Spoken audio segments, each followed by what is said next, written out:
Bharatiya Janata party ने ठेका ले रखा है दलितों का अपमान करने का, क्योंकि भारतीय जनता पार्टी की सरकार है जो कि दलित का कभी सम्मान करती ही नहीं है।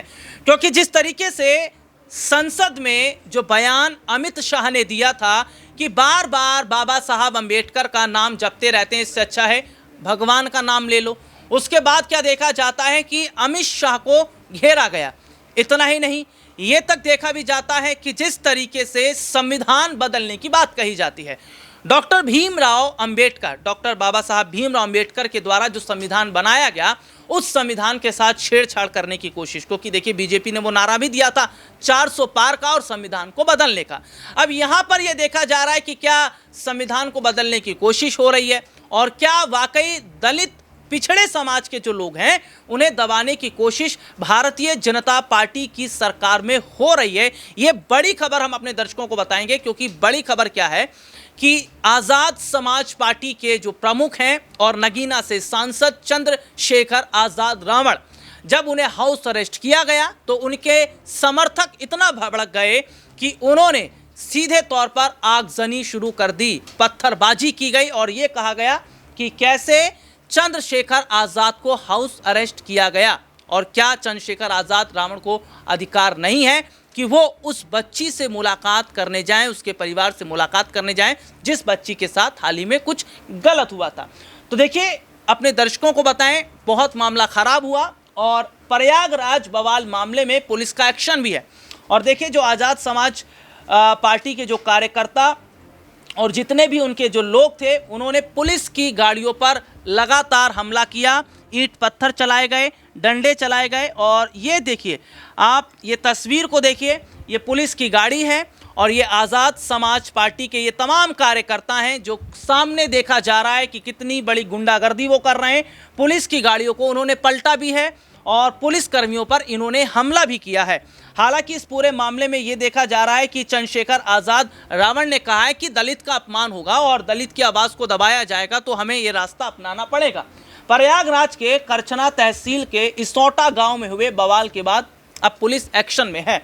आगजनी, तोड़फोड़ और पथराव के बाद पुलिस अब बवालियों पर धरपकड़ में जुट भी गई है। उनके खिलाफ एनएसए के तहत कार्रवाई की जाएगी। वहीं बवाल के बाद मौके पर करीब 42 बाइक लावारिस हालत में मिली है, जिन्हें पुलिस ने सीज कर दिया है। माना जा रहा है कि यह बाइक उपद्रव में आए युवकों की है। ये उन्हीं लोगों की है जो कि आज़ाद समाज पार्टी के ये लोग हैं, कार्यकर्ता हैं। और देखिए, फिलहाल गाड़ियां किसकी हैं, ये बाइक किसकी हैं, इनका पता लगाया जा रहा है। और ये देखिए, ये तस्वीरें लगातार बहुत कुछ बोल रही हैं। ये तस्वीर जिसमें पूरी तरीके से आग को हवाले कर दिया गया है गाड़ियों को, और ये पुलिस की गाड़ी है जिसको पूरी तरीके से क्षतिग्रस्त किया गया है, तोड़फोड़ की गई है। और देखिए, ये ईंट पत्थर यहाँ पे दिखाई दे रहे हैं, यानी कि जमकर बवाल काटा गया है। और उसके बाद में आज़ाद समाज पार्टी के मुखिया चंद्रशेखर का कहना है बवाल करने वाले उनके पार्टी के कार्यकर्ता नहीं थे। पार्टी कार्यकर्ता 8 घंटे तक सर्किट हाउस में ही उनके साथ शांतिपूर्ण तरीके से बैठे रहे थे, क्योंकि उन्हें जिस तरीके से नज़रबंद कर दिया गया था। गौरतलब है कि बवाल के दौरान उपद्रवियों ने पुलिस की 3 गाड़ी समेत 1 दर्जन वाहन में तोड़फोड़ की है। बीते दिनों प्रयागराज पुलिस ने नगीना के सांसद चंद्रशेखर आज़ाद को एक दलित व्यक्ति के परिवार से मिलने के लिए इसौटा गांव जाने से रोक दिया था, जिसके बाद उनके गुस्साए समर्थकों ने हंगामा कर दिया। पुलिस चंद्रशेखर को हिरासत में लेकर पुलिस सर्किट हाउस लाई तो समर्थकों ने तोड़फोड़ शुरू कर दी और उन्होंने पुलिस वाहनों में तोड़फोड़ की, ईंट पत्थर और लाठी डंडे भी चलाए। घटना के विजुअल और लगातार जैसे कि तस्वीरें ये साफ तौर पर जैसे कि हम दिखा भी रहे हैं, ये पुलिस की गाड़ी जिसको पलटा है और ये जितने भी लोग हैं वो किस तरीके से गुंडागर्दी कर रहे हैं ये साफ देखा जा रहा है। इस पर चंद्रशेखर ने अपनी बात भी रखी है, क्या कह रहे हैं आज़ाद, जरा ये सुनिए। पाखंडवाद, धर्मांधता को बढ़ावा देंगे तो बस मैं उनकी लड़ाई इतनी लड़ सकता हूँ जो मैंने अभी लड़ी। एक आखिरी पर कलकत्ता में गैंगरेप हुआ एक लड़की के साथ, उसके बाद टीएमसी के लीडर कई विवादित बयान दे रहे हैं। उनका कहना है कि लड़की को वहां जाना ही नहीं चाहिए था। नहीं, ये सब चीजें गलत हैं। इस पे जांच चल रही है, जांच होकर जो कार्रवाई होगी सबके सामने है। धन्यवाद। प्रयागराज के बराबर में कौशाम्बी जिले में पाल समाज की बच्ची के साथ जो अन्याय हुआ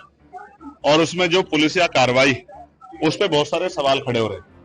एक पक्ष कह रहा है कि हम पीड़ित हैं, दूसरा पक्ष कह रहा है कि हम पीड़ित हैं। ब्राह्मण समाज के लोग कह रहे हैं हम पीड़ित हैं।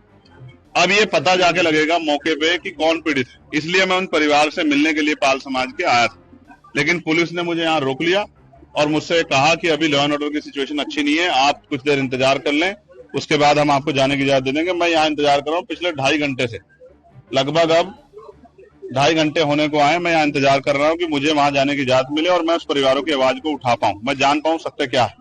इसी तरह करछना में जो अन्याय हुआ कि एक शेड्यूल कास्ट के व्यक्ति को जला के मार दिया, उस परिवार को न्याय मिले, उस परिवार के साथ जो डर भय का माहौल है खत्म हो, उसके लिए मैं यहाँ हूँ। लेकिन अभी तक पुलिस ने कोई ठोस जवाब दिया। मैं कुछ देर और इंतजार करूंगा। अगर पुलिस ने जो वादा किया है कि हम आपको जाने देंगे या परिवार से मिलाएंगे, अगर पुलिस पे खरी उतरती तो फिर मैं कूच करूंगा, कौशाम्बी भी जाऊंगा और करछना थाने वाले परिवार से जाकर उनसे मिलूंगा, उनकी न्याय की लड़ाई को मजबूत करूंगा। आप धरने पे भी बैठे हैं, क्या कारण है? मैं इसीलिए बैठा हूं कि क्या उत्तर प्रदेश में कानून व्यवस्था इतनी कमजोर हो गई है कि एक सांसद अपने परिवार से नहीं मिल सकता है? क्या हो गया उत्तर प्रदेश में? हम इलाहाबाद में, जहां पूरे उत्तर प्रदेश के लोग आते न्याय मांग रहे हैं, हम तो लंबे समय से मेरठ में हाईकोर्ट की बेंच की मांग को भी उठा रहे हैं, लेकिन इलाहाबाद में इसलिए मुझे तो रोका गया। अपराधियों क्यों रोका गया? 500-700 पुलिस लगा के क्यों रोकना चाहते हो? क्या एक परिवार से नहीं मिलने की छूट दे सकते हो आप लोग? तो मैं तो कह रहा हूं मैं अकेला जाऊंगा, आपके साथ जाऊंगा, आप ले चलो, लेकिन मुझे मेरे परिवार से मिलाओ, मैं उनकी तकलीफों को जान दो। अभी उस माँ से मेरी बात हुई जो बच्ची की माँ, उन्होंने कहा मेरी बच्ची की हालत आके देखिए, हमारी हालत आके देखिए, हम यहाँ डर के साए में, हमारी मदद कीजिए, हमारी आवाज उठाइए। तो पुलिस मुझे क्यों रोक रही? क्या पुलिस किसी चीज को छिपाना चाहती है? क्या पुलिस दबाव में काम कर रही है? मैं तो मानता हूं पुलिस कभी दब नहीं सकती, लेकिन इस बात को जानना पड़ेगा कि सब क्या हो रहा है। मैं तो पुलिस का सबसे बड़ा हितैषी, सब जगह आवाज उठाता हूँ, पार्लियामेंट में भी आवाज उठाता हूँ, सड़क पे भी उठाता हूँ।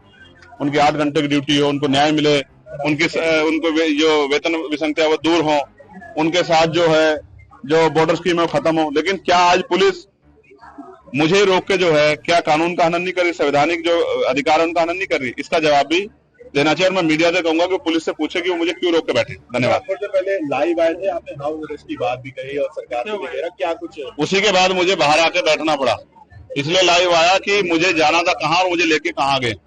मैं संवैधानिक विचारों का प्रयोग, संवैधानिक विचार पे हूँ, इसलिए पुलिस से बातचीत कर रहा हूँ, वरना मैं लड़के भी जा सकता हूँ, मोटरसाइकिल पे बैठ के भी जा सकता हूँ। पुलिस जानती है जब मैं जाने पाऊंगा चला जाऊंगा, लेकिन मैं संवैधानिक विचार को मानता हूं, संविधान को मानता हूं, इसलिए पुलिस से बात कर रहा हूं कि भाई हमें जाने दिया जाए या उस परिवार को हमसे मिला दे। अगर नहीं जाने दिया जाता तो क्या कुछ कदम उठाया जाए? तो फिर अभी तो इलाहाबाद में आप संदर्भ देख रहे हैं, फिर आप लखनऊ में देखना, विधानसभा का घेराव होगा, मुख्यमंत्री आवास का घेराव होगा, इतने बड़े पैमाने पे होगा कि पूरे प्रदेश से ट्रेन में लोग आएंगे और लखनऊ का चक्का चक्का जाम कर। अच्छा, इटावा में हाल ही में एक घटना हुई जिसके बाद सुर्खियां तेज होगी, राजनीति जातिवाद पे आ गई, किस तरह इसको देख रहे हैं? इटावा में आप उस घटना की बात कर रहे हैं जहां एक यादव समाज के कथावाचक की चोटी काटी गई, उसको मूत्र जो है उससे नहलाया गया, उसी की बात कर रहे हैं क्या? आप ये समझिए, अगर ये आजादी से पहला समय होता संविधान से, तो ये उनके साथ जो हुआ वो सही था।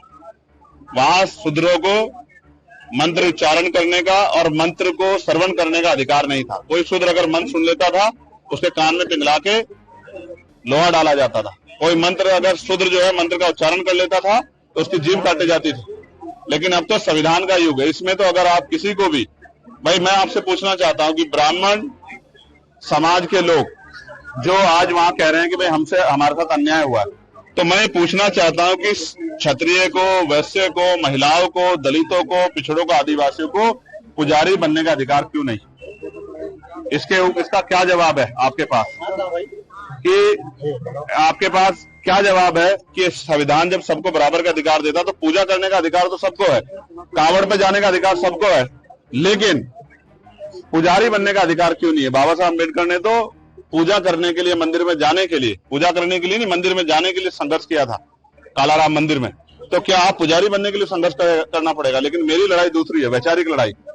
मैं उनका स्वागत नहीं करूंगा, उनके साथ अन्याय हुआ इसलिए मैं उनके साथ खड़ा हूं, लेकिन मैं चाहता हूं कि वो भगवान बुद्ध के विचारों की कथा करें, गुरु रविदास जी के, गुरु नानक जी के, गुरु कबीर जी के, प्यारेलाल यादव जी के, बाबू जगदेव प्रसाद कुशवाहा के, संत गाडगे जी के, नारायण महाराज, नारायण गुरु के, बाबू जो है शिवदयाल चौरसिया जी के, महामना रामसु वर्मा जी के, अर्जक संघ वालों के, फूले जी के, साहू जी के विचारों के, बाबा साहब अम्बेडकर, काशीराम जी के, मुलायम सिंह जी के विचारों का। तो ये रिपोर्ट आपने देखी जिसमें विस्तार से हमने अपने दर्शकों को दिखाया। हालांकि चंद्रशेखर आजाद रावण ने साफ कहा कि दलित की आवाज को दबाया नहीं जाएगा, और दलित की आवाज को अगर दबाया जाएगा तो यही होगा जिस तरीके से हुआ है। हालांकि वो साफ कह रहे हैं कि ये इनके लोग नहीं है, लेकिन आजाद का सड़कों पर उतरना बहुत कुछ बयां करता है, क्योंकि 27 में यूपी में चुनाव भी हैं।